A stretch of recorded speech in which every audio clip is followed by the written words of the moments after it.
You're here, which means that you've found Spirit Crumbs, leading you to your inner light worker. I will be sharing how these tiny little hints from the universe have led me to where I am today. I hope that by hearing my story and the stories of others, you'll pick up your own spirit crumbs along the way that will lead you to somewhere magical.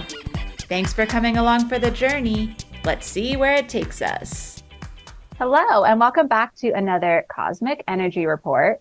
I'm Andrea from Concrete and Crystals and Spirit Crumbs. And I'm Emily from Emily and Her Stars and Things That Make You Go Woo. I am so excited for this. It's a little delayed, as everything has been for months and months, so I feel like we're on trend.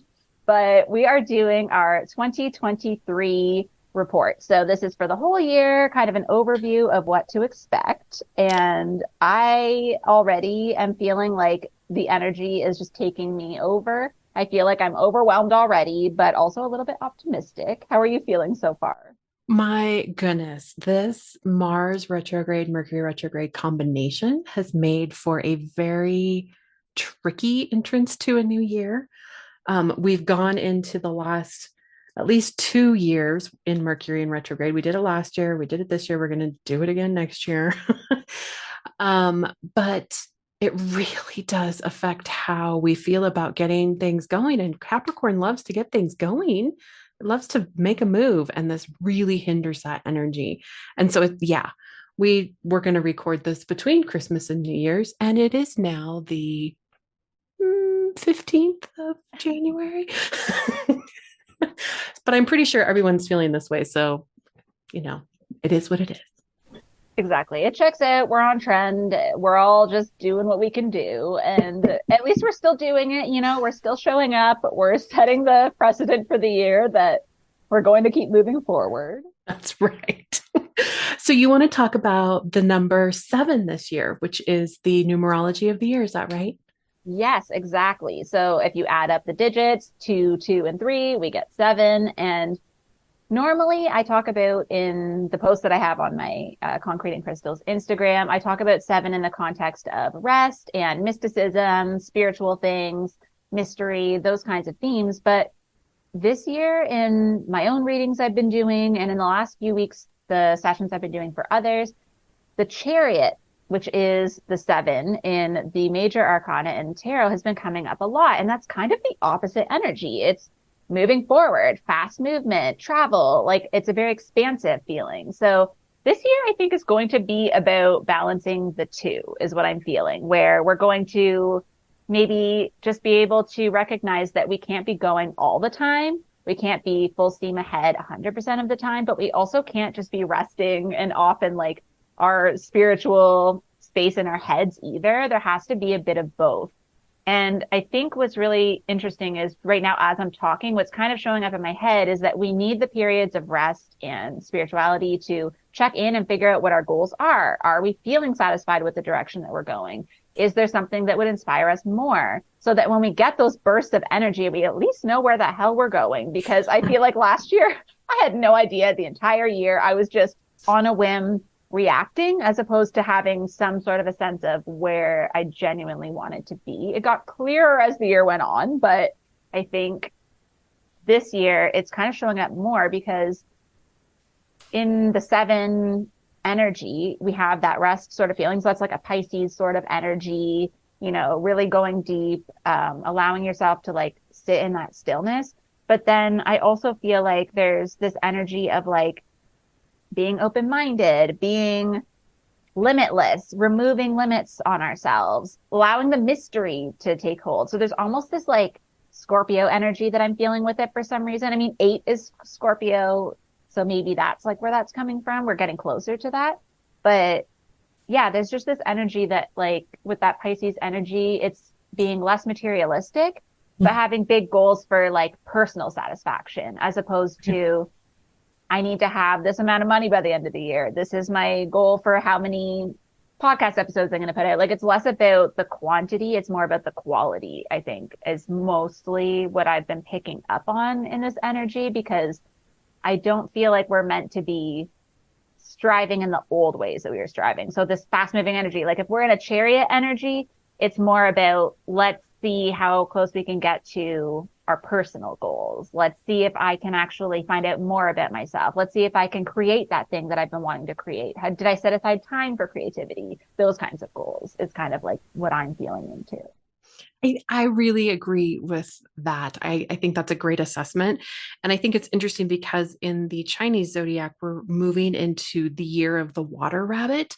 We're coming out of a water tiger last year where we were this predator, right? It was still a little bit of that survival, gotta get out there and make the world work for us energy. And this year, we're transiting a little bit more into this feeling of allowing, right? But there's also some victimness that comes with rabbit being the prey, right? There can be this escapism or this feeling of wanting to hermit or hide a little bit. But I really think we all need some of that slower internal reflection, because without that, we're not going to be able to make decisions here in the next few years about what direction we want things to go. And so, where are we going to put our energy in the next few years? Where are we really going to start to reset? And so I'm hopeful that some of the energy that comes in this year allows us to get some reprieve in some way. Spoiler alert, it's not all butterflies and rainbows this year, but it's also better than it's been. I will say that. And I think the water rabbit really embraces that serenity, the abundance, the heightened sensitivity. All of these things bring in those elements. So just hang in there, right? You know, the tiger is solitary and it's maybe a little bit more about being on the hunt. And rabbit, you know, we're going to feel this wanting to bond with those we love, finding closeness with our family, taking time to have the memories that maybe have gotten spoiled in the last few years. So yeah, I'm cautiously optimistic for 2023. I feel like that's been our like motto for the last while, like cautiously optimistic. But you know what's really interesting, because I forgot about this, but the first point that I have written down here makes a lot of sense for that energy too, which is, I was talking about this earlier with someone. I keep getting this message around faster resolutions and responses because of that quiet time. So like, not allowing things to fester, not allowing things to become grudges, addressing things more quickly because we have this better sense of ourselves. And so conflict doesn't feel as scary. So that energy of the rabbit makes sense, because that like wanting to hide from conflict is still going to be there, but we're going to be more likely, because of those bonds, like what you're talking about. This is what I feel like. We're going to want to be close to people again. Intimacy, like these kinds of things are going to be so at our core right now. Like I'm getting like a butterfly, like hip energy that I get when something's like resonating. And I think what's interesting is I also pulled a card that I forgot about when I first set up for this year. And it's the Scorpion, which, yeah, in the animal spirit deck, it talks about how the Scorpion is very creative and like active and ambitious, but also kind of tends to feel like they've been burned and hold a grudge. And so this is about repairing that, reaching out, and like resolution is a word that, and so like New Year's resolution. But when I was hearing that, I kept thinking of just the resolution part, like resolving issues. And so that we're already holding on to so much.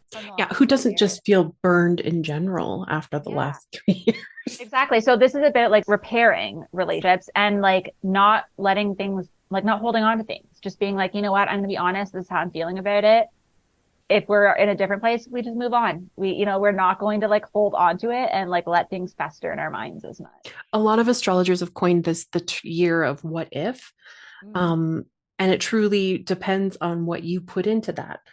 What if it's all good? What if it's all bad? Yeah. It's up to us to make those determinations when we go through some of these difficulties. And I think the jadedness that we're starting to feel is going to be put to the test this year, because we're going to really have the capability to see what we want to see through these outlooks. So keep that in mind as you hear the good, the bad, and the ugly that's coming. And remember that we have those abilities to work through these as we choose to.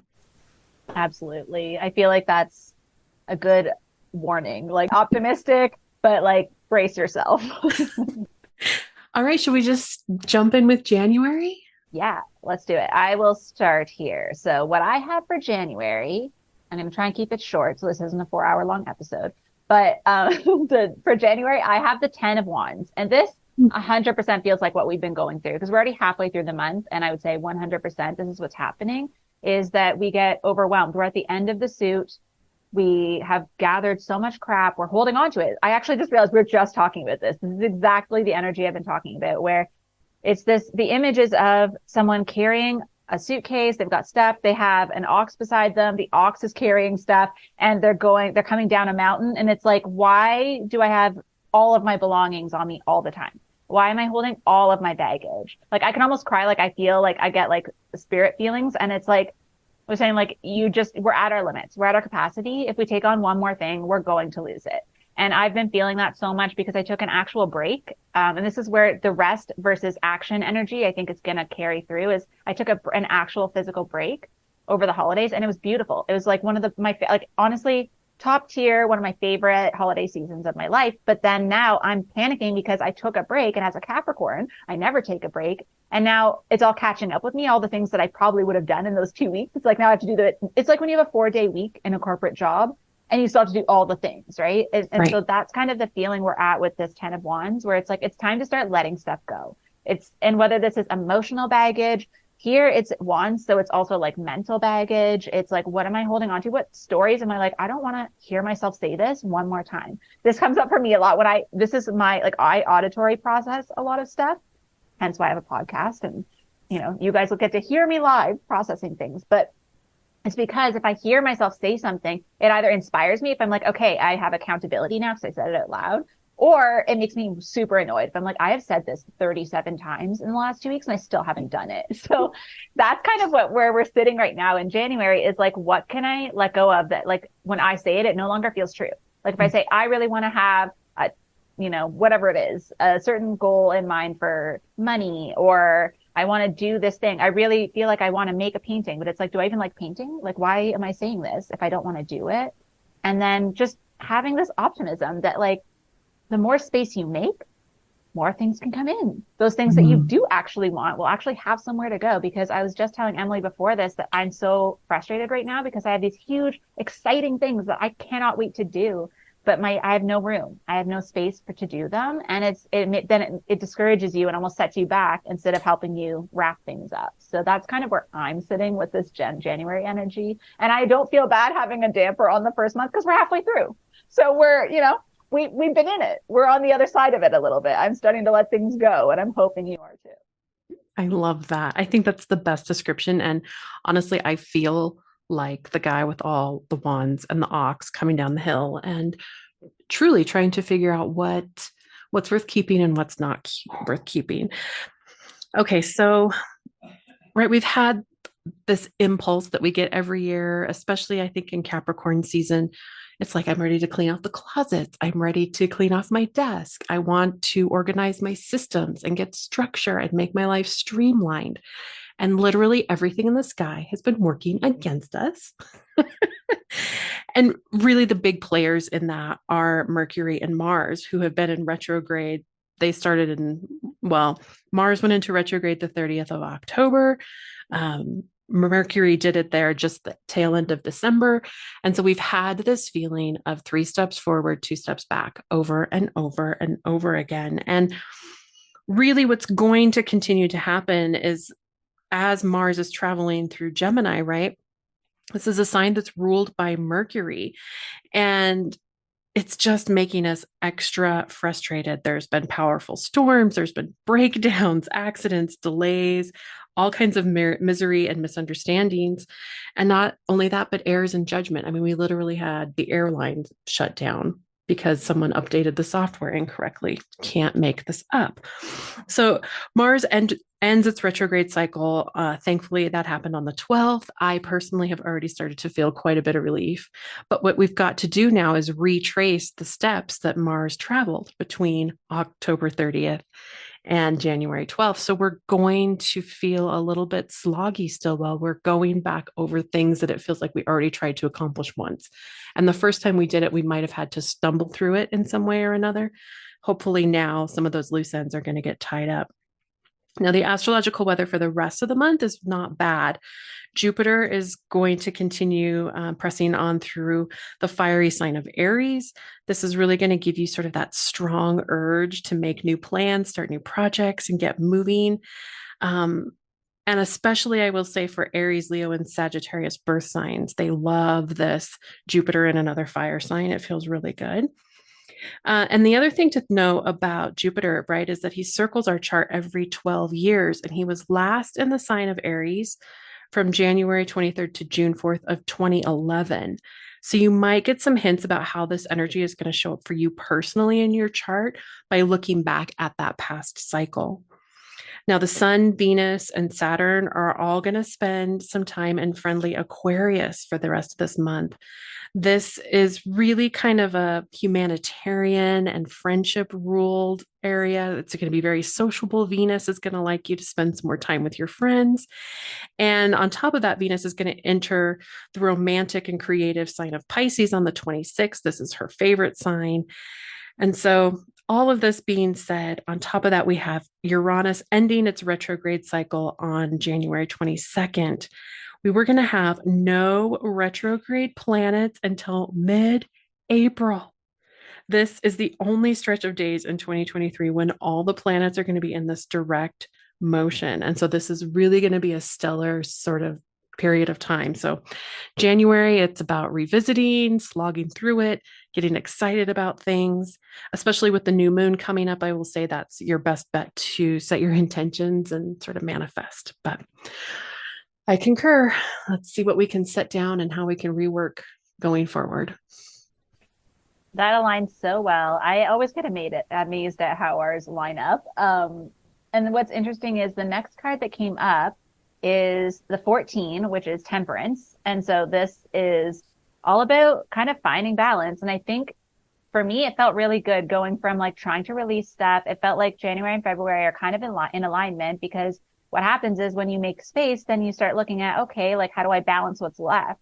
Am I left with only work and no personal life? Or like, am I left with only fun and I'm not getting any work done? Like where am I releasing? And then like, where do I have to rebalance? And this card specifically in this deck is all about being a whole being. So like mind, body, spirit, looking at where you can be maybe more mindful of what you need to have moderation around, whether this is like health or maybe you're spending too much money, whatever it might be. It is about all coming back to like spirit. And I think because one of the little bells that rang in my head when this came up was that it's a double of 7.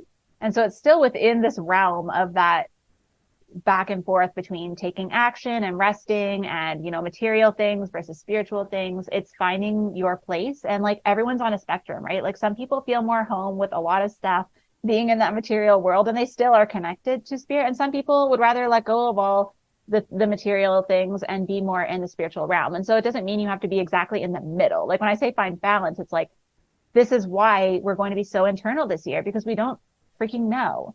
Like we don't know where we are maybe on that spectrum. And so coming back to yourself is, I think, a huge part of February. And I think that aligns with Pisces, that kind of feels like that, like going beneath the surface more. We haven't had time or capacity to do that, I think, in the last few years. We've been just doing shadow work after trauma response after trauma response. And it's like, who am I actually without the drama, right? Like if I was just by myself on a retreat for a month, what would I discover about myself? And that's kind of how I feel February is going to be. And maybe it'll help for people who are in snowy areas to just kind of like shut things out a little bit. But I think it'll be dependent on the person. Like you might be going on the card, it has a sun and a moon.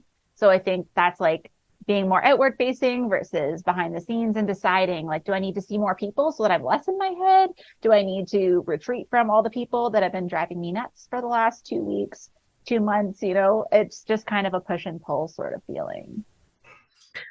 Super interesting. Okay, so let's talk about what the stars are doing. Like I said, this is really, we don't have anything in retrograde, which is fabulous. And the most difficult days in February are going to end after the first week. So really, green lights, it's going to be great.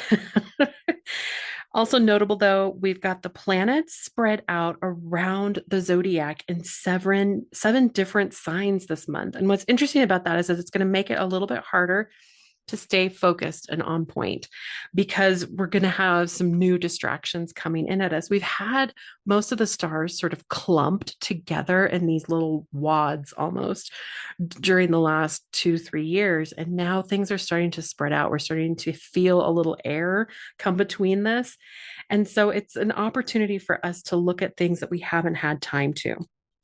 Now, that being said, Venus is going to stay excited and exalted, and it loves hanging out in Pisces. And what's exciting is that on Valentine's Day, she's going to be in conjunction.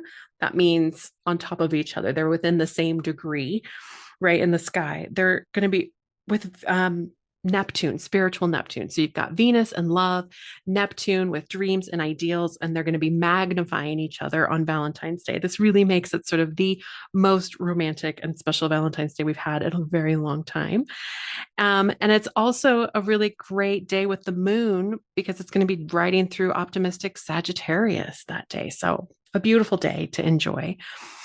Now, this is where things get a little dicey in February, and this more than I will say for Canada or Australia or some of the other countries that tune in.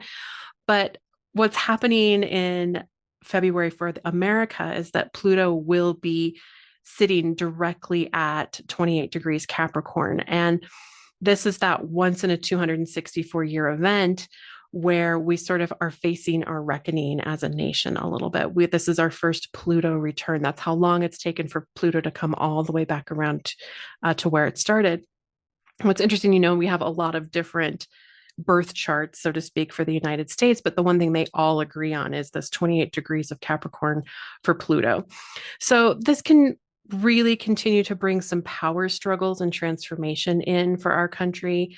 It's positive energy, and that Pluto transforms and heals problem areas, right? He's removing poison, advancing science and medicine.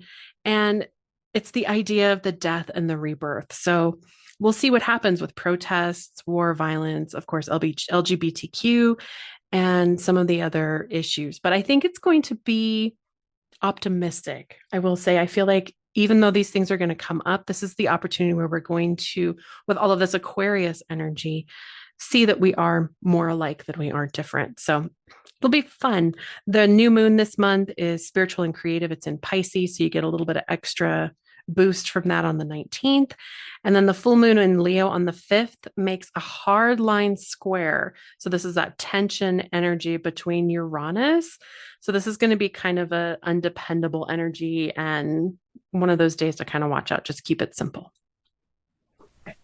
That's so interesting. I feel like that I was picking up on that a little bit in the March card that came up, because in March I got the literal Chariot. That was the actual card that I got. So I was like, well, with Aries being like the beginning of the astrological year, I think that makes sense, because we're like, this is when we're going to be like, oh, I feel like a human again. We've done all this work on like balance, letting go and everything. And so like all that work we're doing in January, February, it's like, okay, maybe I could move again. And I think for me specifically, what I'm feeling into is because my natal placements, a lot of mine are coming around. Like right now, I'm in a lot of my natal placements, like my Aquarius, my Venus is in Aquarius, my Jupiter's in Aries.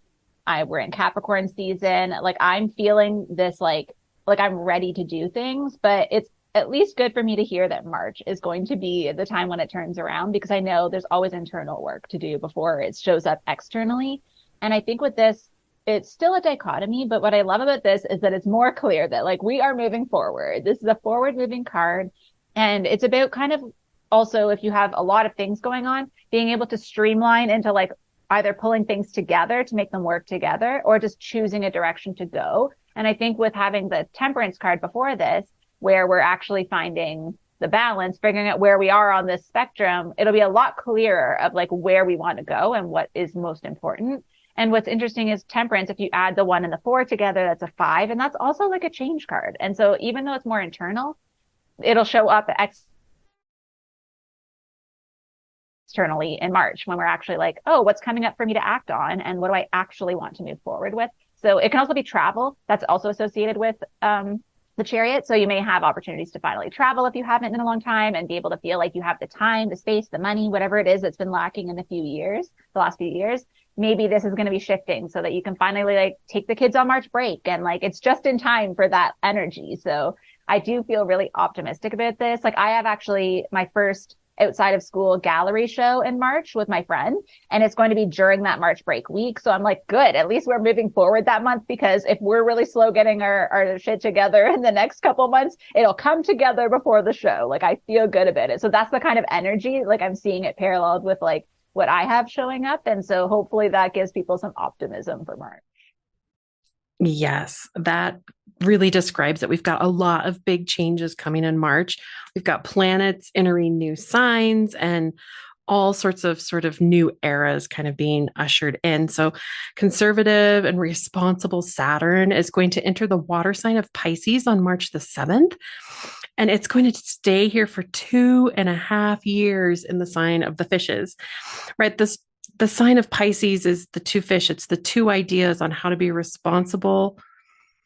And it really wants you to sort of look at this idea. What's this tie that we have between spiritual choices in the high road, but also wanting to make sure that we have structure. We can't have these moments of spirituality and daydreaming if we don't have the structure behind us to support us while we're doing it. So Saturn is really going to be interesting. It's going to be uncomfortable in Pisces. It does not like this flowy, free, moving air or moving water sign. It wants something more stable. So it's going to be a little weaker in what it wants to change, having come out of Aquarius, but it will still be ready to shake things up. So we'll see, right? This is hospitals, prisons, colleges, all that sort of institutional idea around Pisces. And then we also have, this is a big one, Pluto is going to enter the air sign of Aquarius on the 23rd. It has been in Capricorn since 2008. So this again is ushering in a big new era, right? When it hit in 2008, we had, right, the economic shock waves. Then we've had all sorts of these conservative years of pulling in and readjusting our rules. So every sign in astrology is followed by a sign that reacts in a totally different manner. So we're coming out of that and moving into this Aquarius energy that is much more liberal, and we'll see what happens. Now, it's also co-ruled, right? Aquarius is co-ruled by Uranus, which rules electricity. And so there could be some major adjustments to power and machinery, all sorts of ideas about how we get around, cars, computers, that sort of thing, have the opportunity to shift here over the next few years. We're going to be here a while. Now, another one, Venus is going to start the month in Aries and then enters its home sign of Taurus on March the 16th. This is going to be some soothing energy because we are still dealing with the North Node in Taurus, South Node in Scorpio. So this can bring a little bit of soothing to the markets and that sort of thing. Could also help you with financial issues that you may have. Help you find, healthy relationships, healthy jobs. It brings more stability. It wants to ground and bring peace and harmony to situations. Mars at the beginning of the month is in Gemini. So again, we're going to have this, really, we're going to be wanting to discuss things. We want to make our actions speak louder than our words. And it's finally going to calm down a little bit when it enters Cancer on the 25th. Now, keep in mind, Mars has been in Gemini since last fall. So this is going to really feel different because our actions can kind of almost take a breather in some ways. It's going to be here for 6 weeks. And this is a really good time to put energy into your home and your personal projects and those things that you want to enjoy. And the only other one that we've got a big change in is Mercury, and it's going to enter Aries on the 18th. This is a good time for, making movement in your garden, and it's going to start to feel like spring, all of these things. It's a busy, busy month. We're going to feel differently for sure. And I think that totally makes sense for it being the Chariot. Like there's so much movement and we're like, and I think because it's a major arcana card, it's like the Eight of Wands for me feels the exact same, like in physical energy as the Chariot, but the Chariot's a major arcana. It's not part of a suit. It's not part of a theme of energy or like a journey. It's its own journey. It's big. Like if you get a major arcana card, you're like, something big's happening. And so I feel like it's going to, even if it's not big things happening for you, if you're like, I'm not changing jobs, I'm not having these big things happen, it'll, even the smallest thing, you might be like, I don't have space for this. Somebody's like, do you want to get coffee? And you're like, I can't, I don't have time. Like it's just going to be adjusting to regular life of having things move. I think is going to be an adjustment. It's finally going to feel like things are different around us. And the image I get when you talk about the Chariot, right? You've got multiple horses. And it's the idea of you've got to get all of this energy, all of this team together to help you. And so kind of reorganizing, getting a hold of your horses. Yeah, exactly. Like that's kind of like where it's like I said, like either getting everything to work together or being like, you're getting left behind. We're moving without you. Sorry for your luck. It reminds me of the Everybody Loves Raymond episode where he talks about the ass in seat rule, where he's like, we're going at this time. If you're not in the car, I'm leaving without you. Like that's 100% how that feels to me, where we're like, I honestly am tired of waiting for the other shoe to drop. That's the feeling that I get with this. And because in April, we have the Ace of Pentacles. This is such a beautiful card. It's one of my favorite cards because it's a material sign. It's an earth sign. It's that just planting the seed energy, and it's still it's still like movement forward. You're like, I'm starting a new thing. There is this fresh energy, but it's not like a forced energy because we've done so much in March with the Chariot where we're like, doing the busy work of it, of like, let's get this going. We're like hectic, but now it's like we're starting to trust our vision and being like, okay, what are the steps I actually need to take in order for this grand vision to actually happen? And when you were talking about Venus going into Taurus, this is 100% this energy. It's planting the seed. It's being in the literal garden. It's okay, I can actually start creating a structure for the things I want to do moving forward. And there's optimism in planting a garden. You're not going to go to like dead soil and be like, let me just start watering this for no reason that's not going to grow. If you're going to plant a seed, it's because the season is right, the soil's right, the conditions are right for that to grow. And I think that's part of it that I haven't necessarily picked up on other times I've picked this card, but I think that's 100% where we're going to be at this time. Because like I said, for some reason, the phrase when I started talking, waiting for the other shoe to drop kept coming up, but we're not going to have that fear anymore. We're going to be in this place of, like you said, stability and like trusting and surrendering and being like, this is for sure the direction I want to go. I chose it for a reason. I trust myself.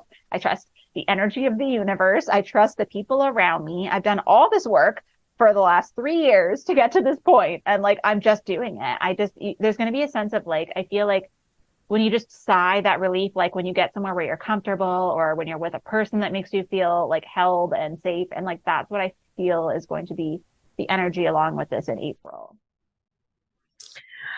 So my feeling on this one, we'll see how this mixes.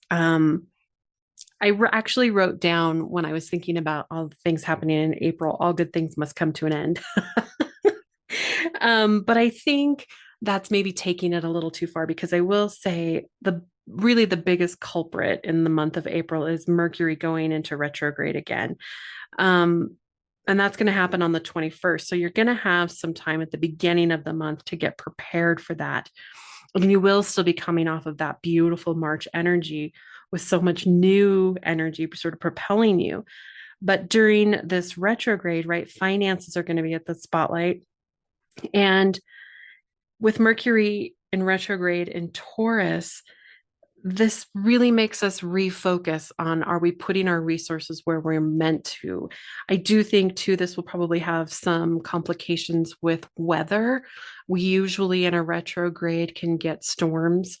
And particularly with it in Taurus, it'll be interesting to see if the transition from winter to spring is going to bring about some big shifts. California is underwater practically at the moment. So it will be interesting to see. The other thing I will talk about, Saturn is still going to be, going into Pisces. This is going to be challenging sort of the truth of our ambitions and the methods we're using to get there, right? This 2.5 year cycle is going to really test the ability of some people to stay focused and on the job. This particularly affects Gemini, Virgo, Sagittarius, and Pisces. Powerful Pluto is also going to continue his sort of eccentric and open-minded stay in Aquarius. This is going to be pushing new buttons and issues to the front, especially in politics. Aquarius is the ruler of Uranus. And like I said, this also brings up electricity again. So we'll see. We'll see. Venus is going to fly out of the Earth sign of Taurus and into Gemini on the 10th. Really use this opportunity to speak up and let others know what you think during this 30-day cycle. This is an opportunity to speak what's on your heart. And then we have the sun meeting up with lucky Jupiter. It does this once a year. It's the conjunction of the sun and Jupiter. It's called sometimes the day of miracles. That's kind of a new term we've coined in the last few years. This happens on the 11th, and it's a great opportunity to enjoy manifesting. It's a beautiful energy when the sun and Jupiter expand one another. Maybe that's the energy that the Ace of Pentacles is picking up on. Like maybe this is like, there's a bunch of endings happening so that we can have this clarity and expansion at the end of the month. I feel like that totally resonates with the energy I was picking up on. And then it's interesting because then we move into May. And for me, May always makes me think of like my grandmother who like passed a long time ago, but it makes me think of her Taurus energy and Mother's Day and all of those things. And the card that came up is the Six of Cups, which is a lot about nostalgia.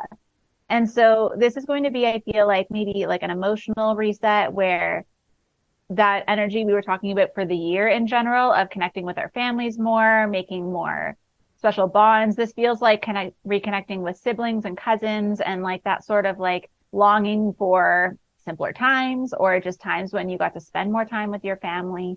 And it also is a way of actually reframing things where you can see like what was important to you at that time. And you're thinking of your favorite memories. Why was that such a good time? And like, how can I kind of bring that energy forward?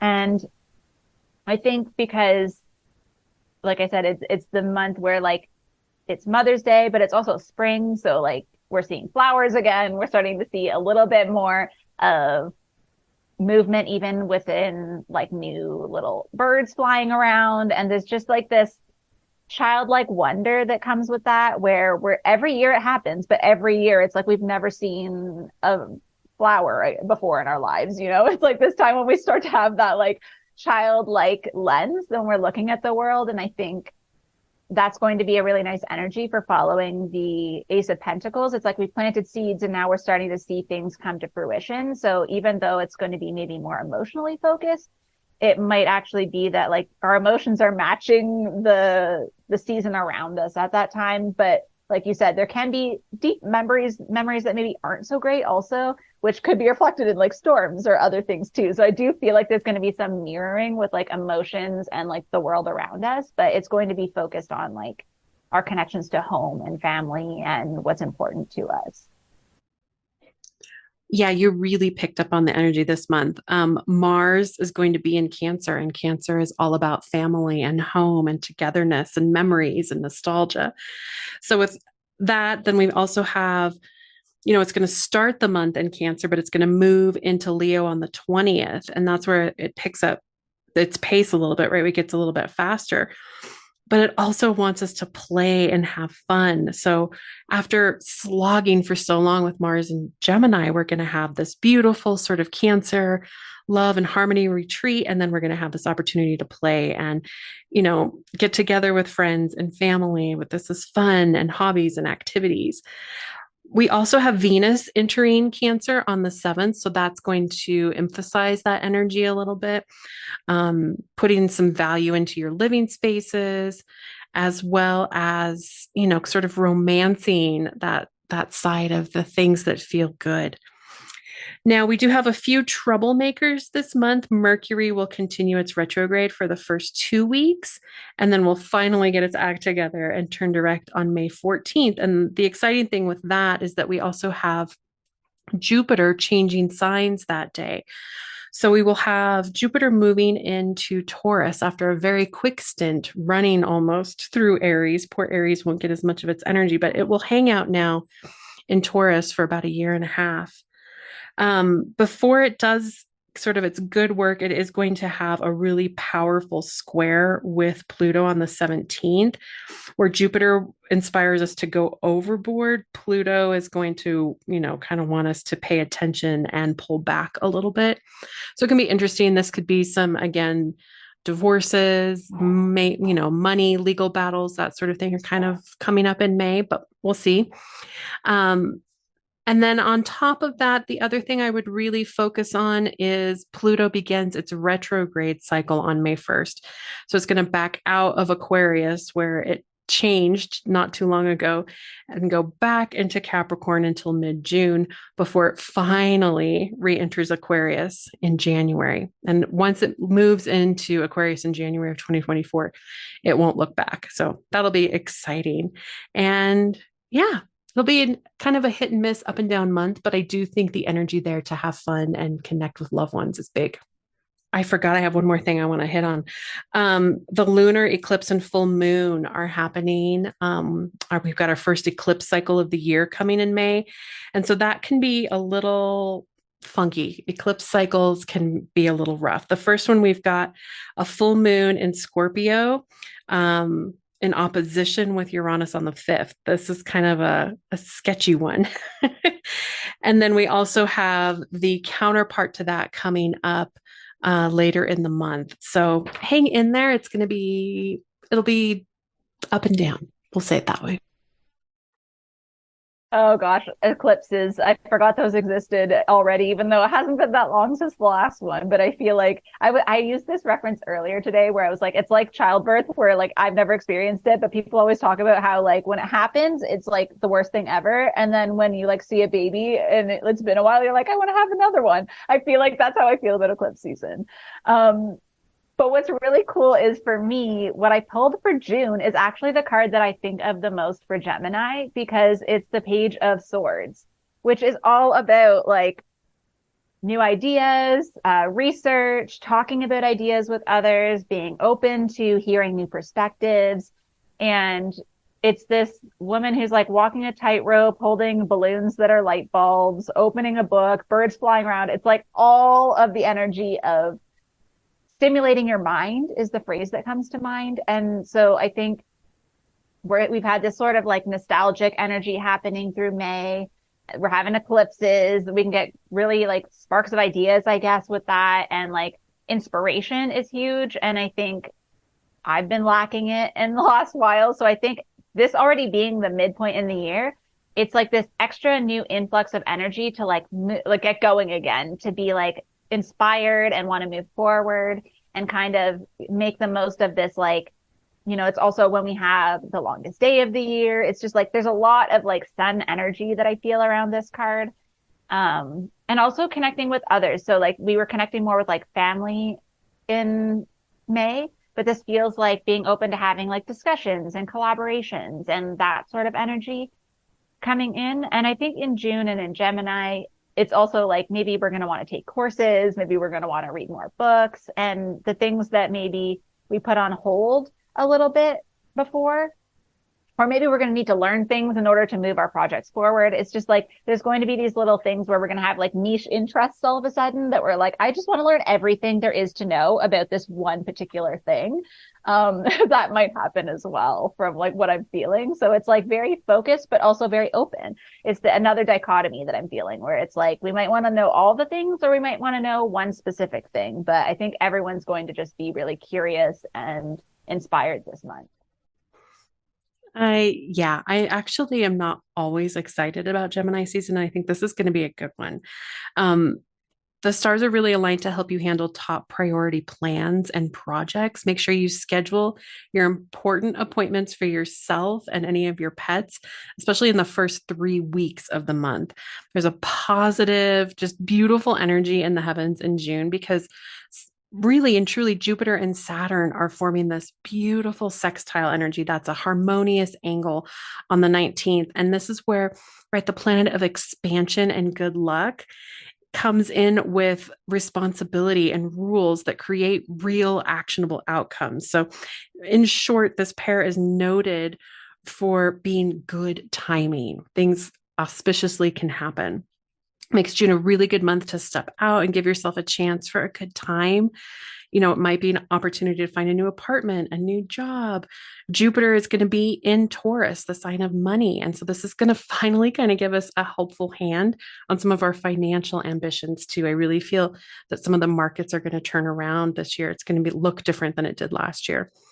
Mars is going to begin the month in fiery Leo. This is going to encourage us to play and have fun and be creative, take charge, be in the light.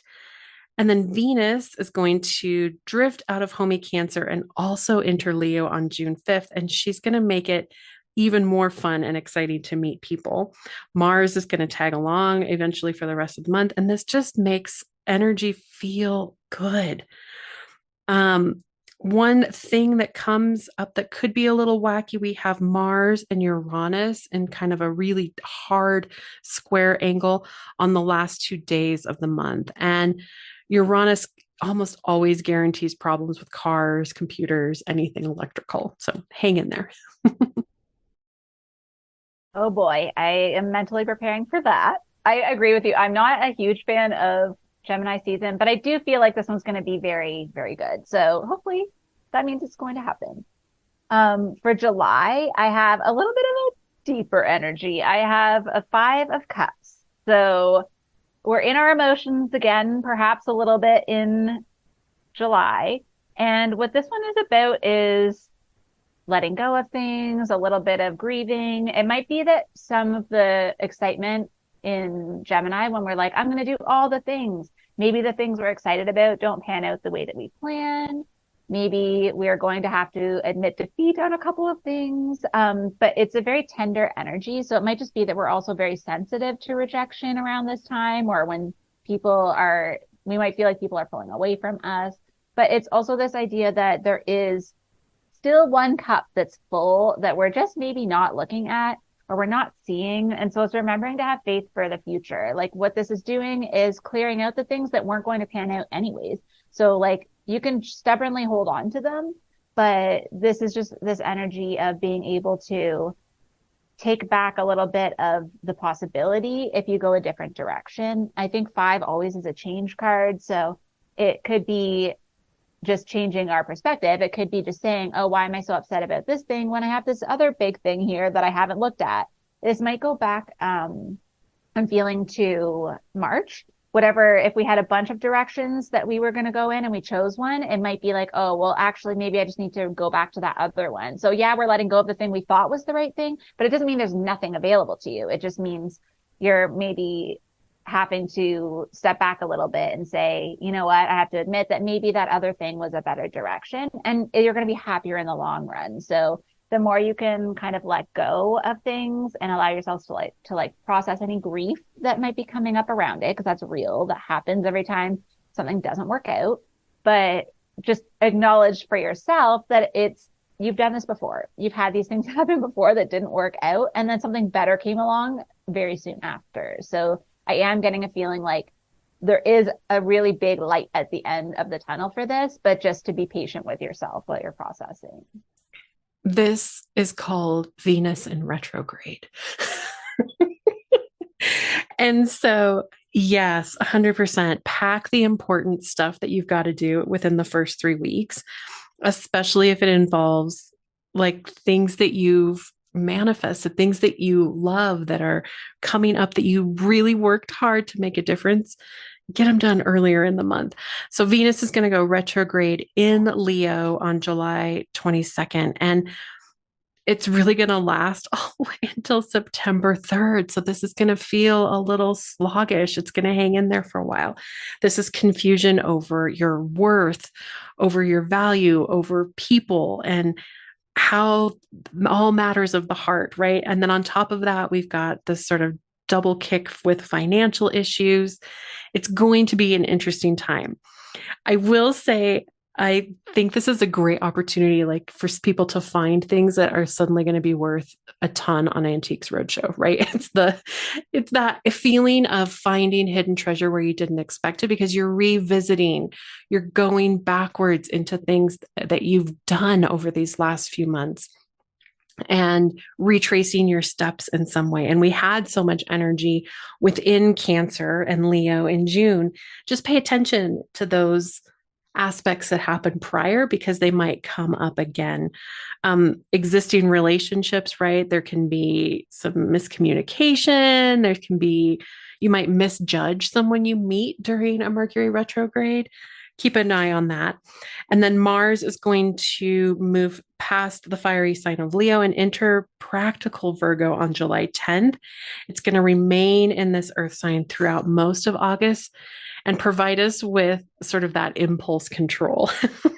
It's going to allow us to dig into the facts and the details before we act on anything that, has come up necessarily in retrograde. So that'll give us a little bit of stability, but hang in there.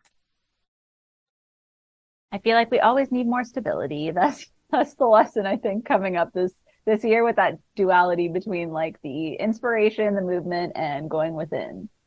And what's coming up next in August is actually very aligned. It's like I couldn't pick a more Leo card if I tried. There's a literal line in the background. It's the King of Wands. He's holding like a torch, and this card is super powerful for entrepreneurs and being a leader, moving forward with stuff.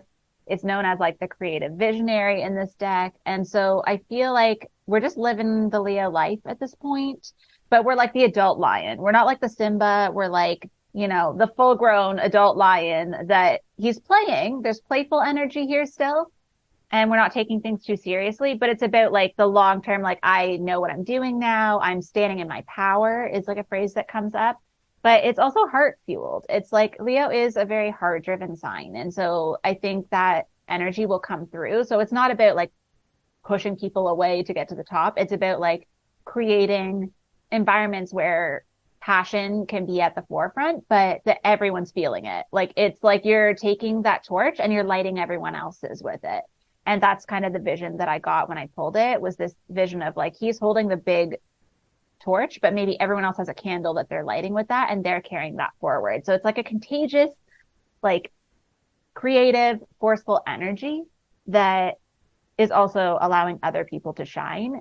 And I think the piece that I like about that, how it feels to me, is that like, if you think of people you admire, often they're the people that are building other people up. They're not the people that are tearing other people down and talking about themselves all the time. It's the people that you admire because they know they're going to be successful with other people also being successful. They don't have to be the only one. And that's a mature energy. That's why I was like, we're not looking at the Leo, the childish, I need to be in the spotlight, like the Mad TV, like Stuart, like, look at me, look what I can do. We're not Stuart in this situation. Okay. We are just like an adult human who is like, I know my worth. I'm going to stand in it. I'm not going to let anyone tear me down, but I'm also going to not do that to someone else. That's the best reference I think you've made in a while. A reference to Stuart on Mad TV. You know my heart. So yeah, it's some tricky energy. And I do think this is sort of at the heart of what 2023 is about.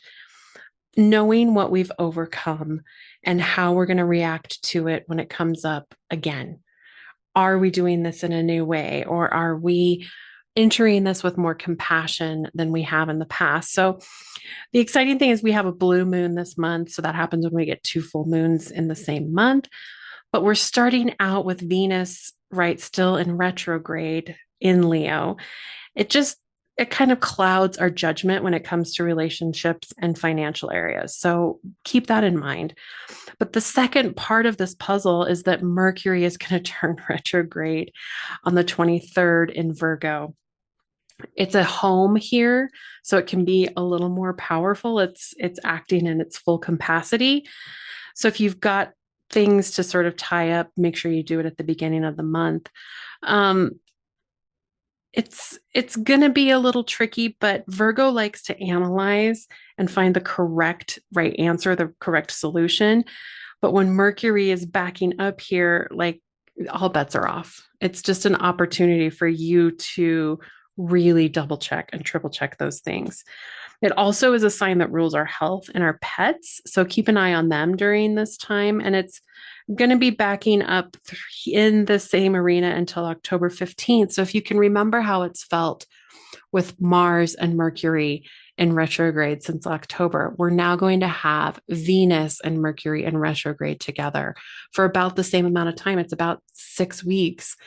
And if you can keep in mind, this is going to be back to school. This is going to be the end of summer and vacations. And just realize that things are going to come up and we're going to move through them in a way that looks differently than it has in the past. And we're not going to tear one another down, like you were talking about. We're going to hold this new respect for one another. Now, we also have that blue moon coming in. This is also the time of harvest and completion when, some of our major decisions are starting to culminate throughout the year. So it's going to be a fun month. We'll see. Another motto for 2023. So in September, I pulled a good card. I'm excited. I'm hoping the astrology lines up because it's the 9 of Cups, which is like, we're almost at the 10 of Cups, which is like bliss and amazingness. But this is very much about abundance. This is a goldish card. This is all about like what we've been working on, and that energy from the King of Wands of like the entrepreneur, standing in the vision, not giving up, and like having this like community focus is going to pay off really big in September. And I think with going into the fall, like August, September are powerful, I think, for us planning the rest of the year. Like you were saying, you were referencing the harvest. This is the harvest. Like, this is like, it's starting to actually show up. It's like the same feeling I was getting around waiting for the other shoe to drop. It's kind of like the opposite again, where it's like, we're not doing that anymore. That's what the King of Wands was standing in that heart. Like, I'm not going to second guess myself. I'm not going to throw this away. We're doing this. And that's now going to pay off that you did that in September. And I think this is going to show up in multiple ways. But I think between like financial and emotionally. So even if you've been thinking this whole time what we've been talking, all you care about is being in a relationship, then that's what's going to show up. It's just like wherever your focus is, whatever you chose with your chariot, it's like a choose your own adventure. Life is literally a choose your own adventure. Like, I don't know why we don't understand that, but this is kind of like a moment where we're like, oh, I chose this for myself. Like, this is showing up because I did this. And I think we haven't had this sense of self in a long time. And I'm just feeling very optimistic, where like the picture is literally a man like jumping out of a box of like a treasure box, and there's like these bowls above him. So it's like you literally are just like, I did this, like celebrating yourself and also sharing it. Again, it's just like, you're not just a hoarder. He's not sitting in the chest like Scrooge McDuck with like all the coins. He's throwing them up into the air and being like, who's going to share this with me? So I think this is just, we're at 9, we're at the end of a cycle. We're just really ready to collect on all of the work we've been doing all year. I do agree 100%. I actually, the first 2 words I have written down are temptations, temptations. They're going to be coming in. They're going to be coming in hot. The trick is we've got still a lot of retrograde energy. We've got Venus will be coming out on the 3rd. Mars will be coming out sometime around the 15th. So things might not always appear what they really are. So if you're following these temptations, just make sure that you're really judging these situations accurately. You might pick something during the retrograde only to turn out it's gold filled or gold plated. Like it's just a little bit tricky. So that's the one thing I would recommend. The other thing with Mercury in retrograde, and for the first 15 days, we've got this confusion over energy and power, because Virgo wants us to be really responsible and analyze and discriminate, and all of that gets clouded by Mercury in retrograde there. So be careful. The other thing to keep in mind is that after Venus turns direct in motion. Jupiter is going to start its retrograde cycle, keeping a full 6 planets in retrograde. It's just going to be a kind of a sloggy, sloshy time, delays in unexpected situations. But we are going to have more opportunities, right? Those temptations are still coming in. So there's beautiful energy behind this. Just make sure you've got your patience also set. Yeah, I think that makes sense, because I think that's why I was being shown the Chariot again, of like, remember what your goals are. Like, don't get distracted, but know that you're also not at the full end. We're not at the 10 yet. We're not in the complete bliss, but we're seeing it. The things are coming in. So I love that lines up so well. And then what's interesting is that for October, we have the High Priestess. And this is powerful energy for like downloads, connecting to spirit. The 2 is all about like intuition and has a very feminine energy to it. It's the High Priestess. And so this is like really like honing in on spirit, on your connection to spirit and trusting your intuition. This really like, I'm feeling like this almost like pressure coming up to my throat from my heart, where it's like, you can do this. Like, you can trust yourself. And the same reference keeps coming up with like, you don't have to wait for the other shoe to drop. It's not going to drop. Like you have this. And like, yeah, there's going to be things that you have to let go here and there, like we were talking about in other months. Not everything's going to be rainbow and sunshines, but like the things that you feel sure about, or you're feeling that for a reason. Like, you can trust that. I feel like all of us have trust issues with the universe right now. That's to be expected. I feel like I have major trust issues with most things right now, but this is a point where we're going to start to realize like, okay, it's October.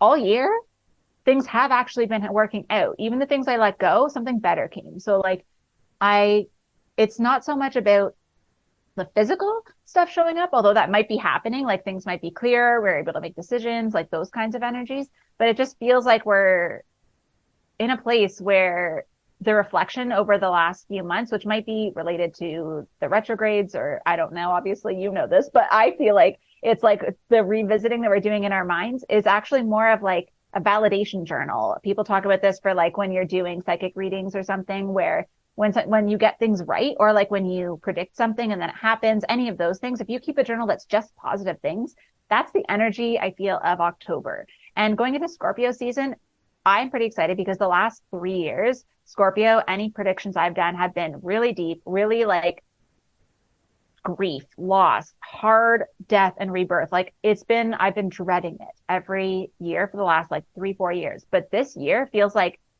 we've done the deep work. Yes, there's always going to be things to work on, but this is more of a like, wow, there's not a whole lot left here. Like, I actually am feeling like I can understand myself. And so it's actually a chance to go deep into your spiritual self and get just clarity, just understand yourself more, get inspiration on what is next. It's not so much a feeling of like having to do shadow work and all that. It's more like, who am I? What is now my goal for the next few months? Like, where are we going? This is so interesting because I really think you picked up on the next set of eclipses that are happening this month. So this year we have hybrid eclipses. So in May, when we start that cycle, we have Scorpio and Aries. And when we move into October, then of course we have Taurus and Libra. What's different about this is that our eclipses have been Taurus and Scorpio predominantly for the last 18 months. And we're in this sort of position here where we're changing our nodal sign. That happens in June this year.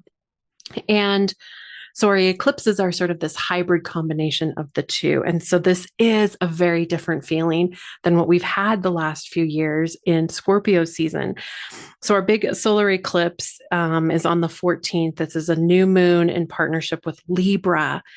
This is all about relationships. And I don't mean necessarily romantic relationships. These are the relationships we choose to be in all across every aspect of your life. And Libra has this quality that makes it feel like it's a responsibility to be in a working, healthy relationship. So the eclipse is just really going to increase this feeling.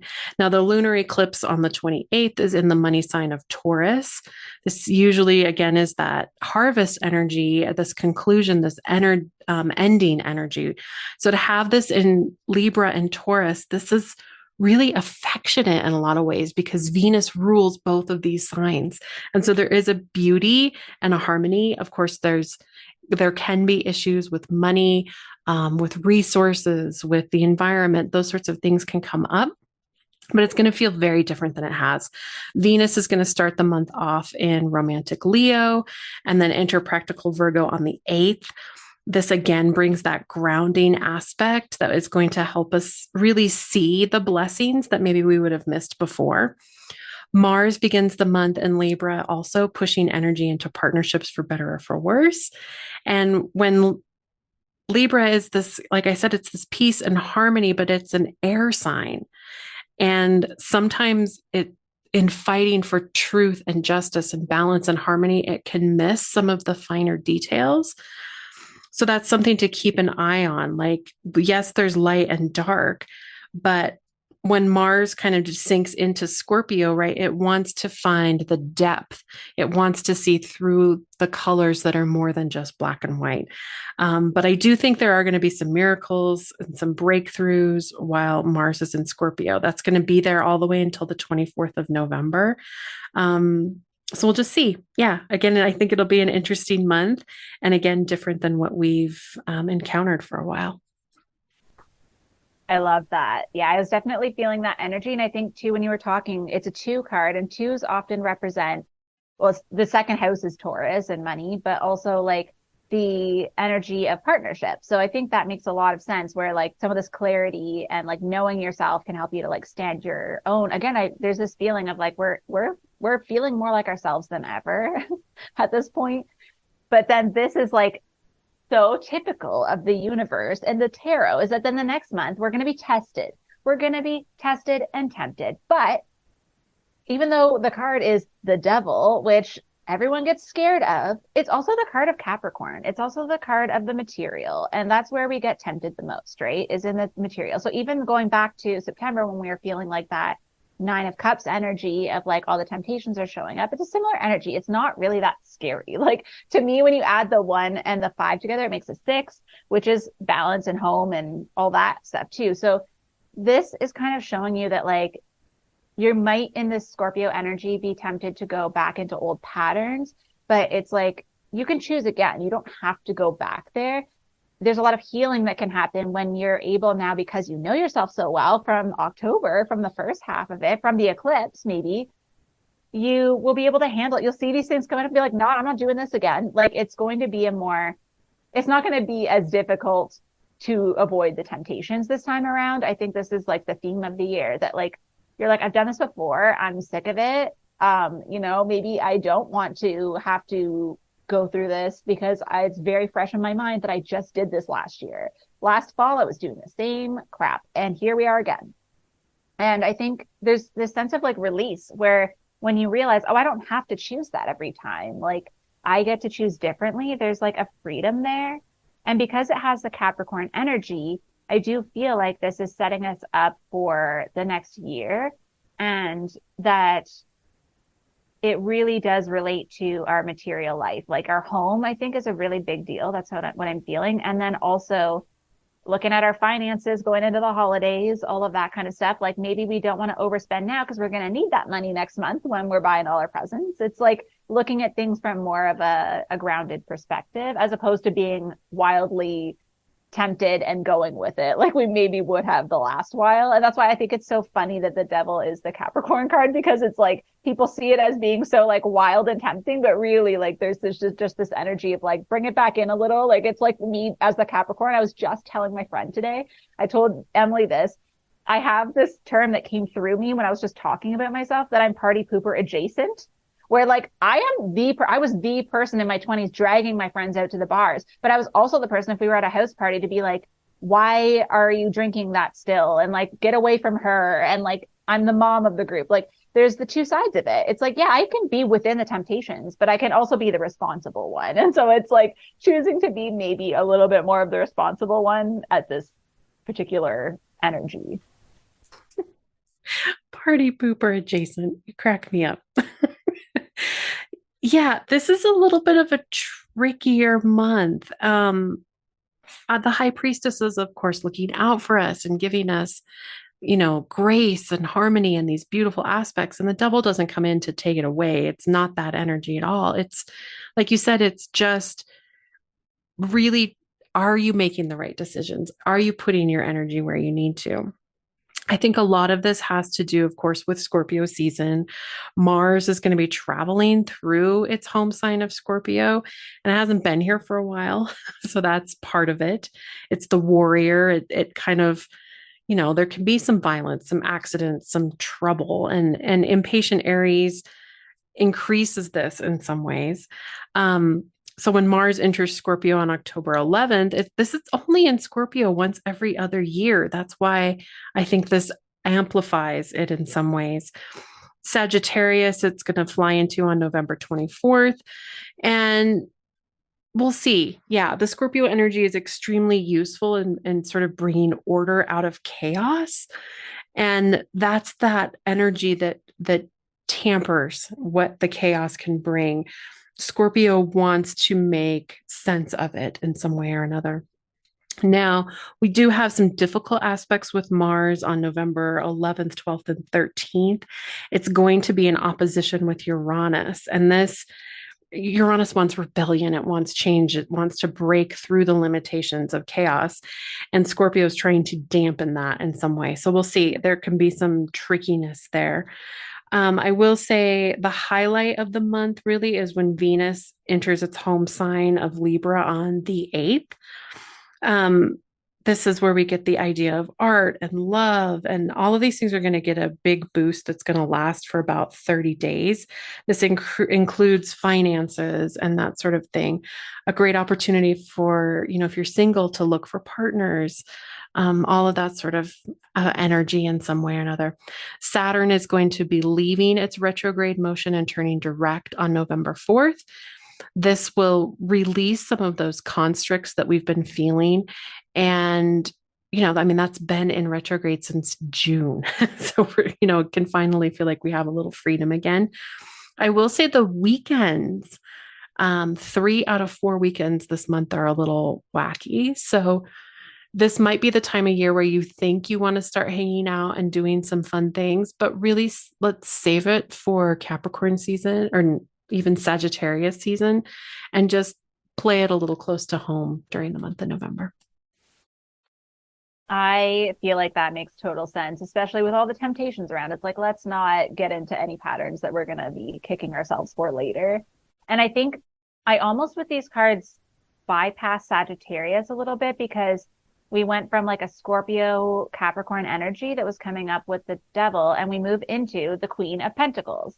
And it's a very earth sign card. This is like, I feel like the devil might be Capricorn as a man.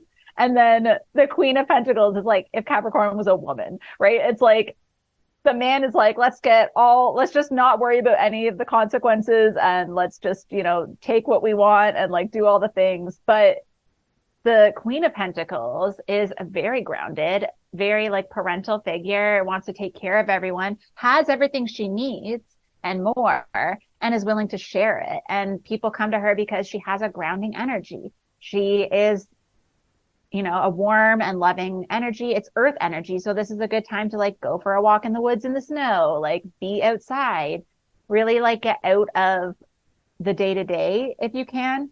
But it also is, I think, responding to that energy we're just talking about, where it's also looking at what wounds you have around security and finances and feeling grounded, and where that might be stopping you from allowing the abundance to come in.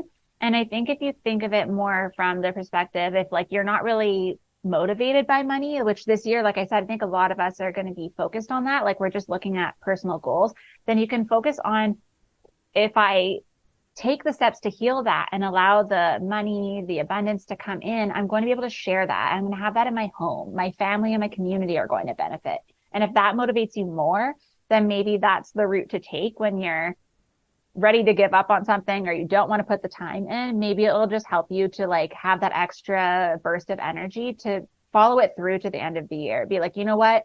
I just have to get to the end of the year. This is also the holidays, so you're going to want to give presents. And like I said, I think that like avoiding the temptations in November gives you the funds that you need to have a great Christmas with your family or a great Hanukkah or holiday season with your family, because you'll have the funds. The wine will be overflowing. There'll be food everywhere, like presents for everyone. You'll be Oprah. You're going to be Oprah. This is literally the Queen of Pentacles is literally Oprah. I just had this realization. It's like, you get a car, you get a car. Like that's the energy. She's grounded. People open up to her.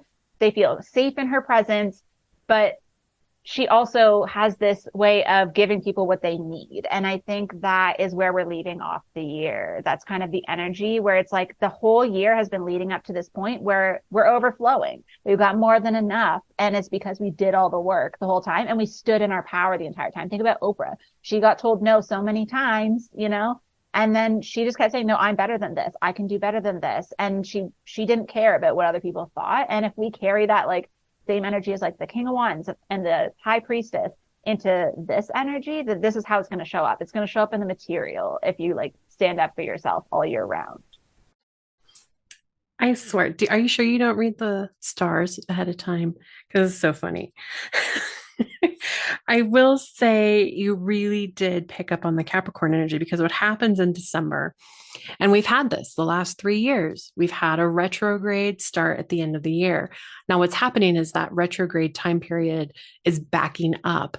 So where this year we had retrograde start right around Christmas and continue through mid-January, next year it's going to start much earlier. It's going to start on December 12th, and it's going to be retrograde in Capricorn.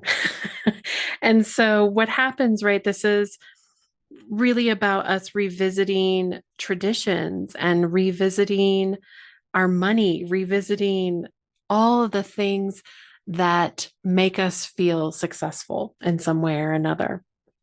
And what's interesting too, on top of that, is that then we get this confusion energy that comes in the day after Christmas. On the 26th, we get Neptune with a full moon in Cancer, lighting up all sorts of this emotional, sort of these emotional back rooms of our imagination, if you will. So it's a matter of tempering the Christmas that you want with the Christmas that you should have. The holidays. I don't mean to make this just about Christmas, but it's about making this time of the year really feel the way you want, despite the money aspects. Like, you're going to have so many new experiences coming into this time of year that you get to set how this is going to look. Now, there's some of this difficult energy is going to hang really through about January 8th or so. So it's going to dampen New Year's again next year in some ways. Like, we had retrograde this year and it was fine. I was in bed at 9:30. I was very happy. But this isn't one of those Christmas, New Year's where we feel like getting out and just being crazy and celebrating. It's a little bit more reserved. It's taking the time to appreciate all of the things that we've made happen when we picked the right horses with the Chariot at the beginning of the year. I love that for like a culmination for the end of the year. I think like as a Capricorn, I'm good with something that's a little bit more quiet. And this year, you know, having time off at that time, actually slowing down. I feel like if that can happen again next year, I'll take it. After the wild ride we've been on for the last few years, any sort of like stability and calmness, I'm like, sign me up. I will take it. If anybody learned anything from Christmas 2022, it's like, be flexible in your travel plans, because we're going to have that same, we won't have Mars in there with us slowing things down. It'll just be Mercury, but be expectant of storms and planes getting canceled and your flights. Be flexible with all of that. I think Christmas parties are going to be a little wonky. It's going to affect the natural flow that we've come to expect in a December in some ways. But I also think we're going to be ready for some of that in a way. Like, it's going to feel fun and maybe different somehow.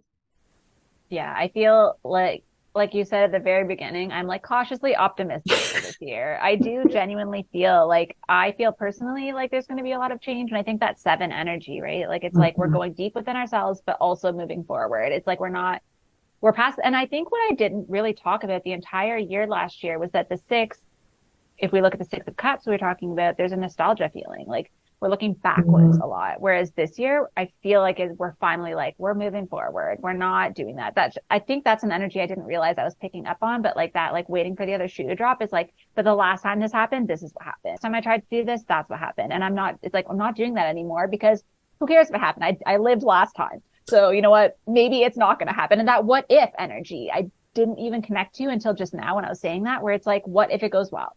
Right? Right. It's like Right. instead of being like the last 10 times I tried to do this, why is this coming up again? Again, trust your intuition. If you're still feeling like it's for you, maybe the timing wasn't right. That like we talked about timing today, like maybe that's what we need to just zero in on is like, what if the good thing happens and just What focus on if? that. Exactly. I think that sums up 2023 perfectly. Um, I want people to realize that it is going to feel so differently. We've got so many big outer planets changing signs. This doesn't happen every year. This is big new energy coming in, and it is going to color what the next 20 and 40 years looks like. Pluto is going to change officially next January, but we're going to get a taste of it a little bit this year. And that is going to hang on really for a lot of our lives. This is going to be new territory. And it's also ushering in a new generation that's going to have new concepts around what they're here to transform within their lives. So exciting times. I'm ready for it. So ready for it. And on that topic for like getting ready for the year, I just want to mention that I have a an offer that's really only around for this week, but if you message me, we can work something out. But I have the 2023 remote recharge bundle where all of the monthly sessions that I do, where they're based on the current zodiac sign, I do 30 minutes of healing energy that you don't have to sign on to Zoom or anything. You just get to chill at home. You can be journaling, laying down, whatever you want.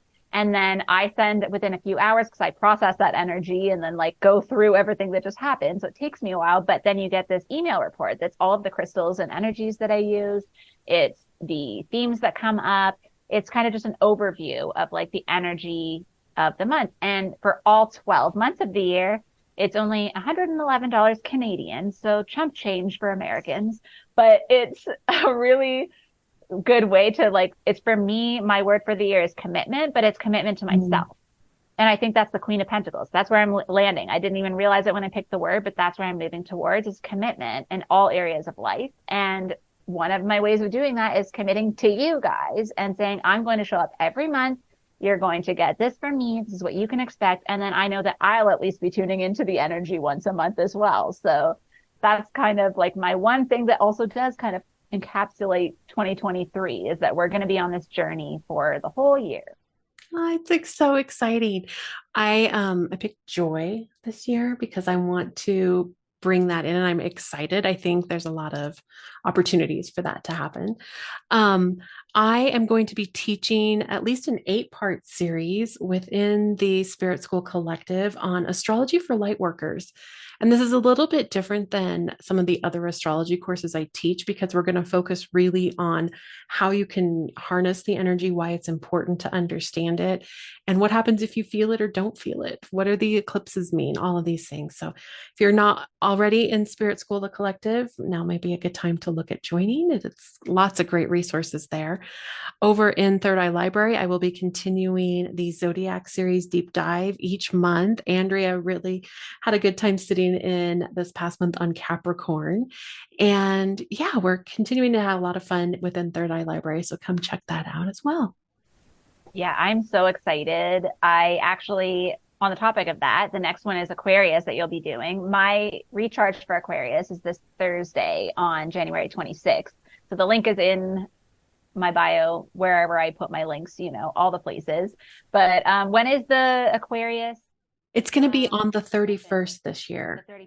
Okay, Yeah, cool. we bumped Capricorn a little bit with New Yeah. Year's and all that. But yeah, it'll be on the 31st. You can find the link to purchase within the Third Eye Library or on my website, emilyinnerstars.com.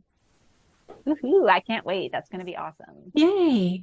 Thanks everyone for listening again. Let us know how this plays out for you, if it resonates, how you feel about things, and keep us posted how your year goes.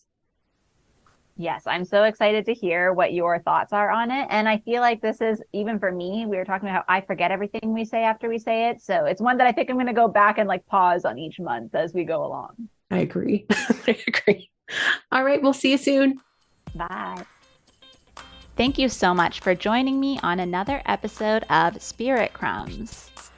You can find me on Instagram for this podcast at Spirit Crumbs, or you can also find me at Concrete and Crystals for my own spiritual offerings and more tidbits about my own journey. Thank you for listening, and we'll see you in the next episode.